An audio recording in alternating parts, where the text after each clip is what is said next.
একসময় মুক্তিযুদ্ধের স্মৃতি ছিল প্রতিটি হৃদয়ের গোপন গর্ব। তাদের সন্তানদেরাই হিসেবে পেয়েছিল কোটার সুযোগ।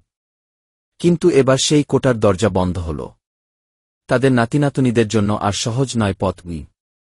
একাদশ শ্রেণীর ভর্তি পেছে গেছে আবেদনের সময়, ছেলের বাবার নাম বললেই চলে। কিন্তু যখন নাতিনাতনী পরিচয় শুনে ভিপিএ ফিল আপ করলেন অনেকেই, হঠাৎ করেই শোনা গেল এই কোটায় আর আবেদন গ্রহণযোগ্য নয়। ইন্টারের শিক্ষা বোর্ড সমন্বয় কমিটি বলছে, বীর মুক্তিযোদ্ধা কিংবা শহীদ বীর মুক্তিযোদ্ধার সন্তানরাই আবেদন করতে পারবে। নাতিনাতনী না হয়ে গেল এক সারল্যপূর্ণ নীতি। কিন্তু অনেকেই তা ভুলেই গেছে নিয়ম জানি না কেউ। ফলে ওই শিক্ষার্থীদের আবেদন বাতিল হয়ে গেল। নির্দেশ, 1 সেপ্টেম্বরের মধ্যে আবার ঠিকভাবে আবেদন করতে হবে। না হলে ভর্তি প্রক্রিয়ায় জটিলতা এবং বোর্ড কোনো দায় নেবে না। সত্য পথে ফিরিয়ে আনার সহজ সুযোগ, কিন্তু তার জন্য সময় আবশ্যক। হয়তো এই নির্দেশটাই একটা পথপ্রদর্শক হয়ে থাকবে, ভুল থেকে শিক্ষা, নিয়ম মানার শিক্ষাজ্ঞ।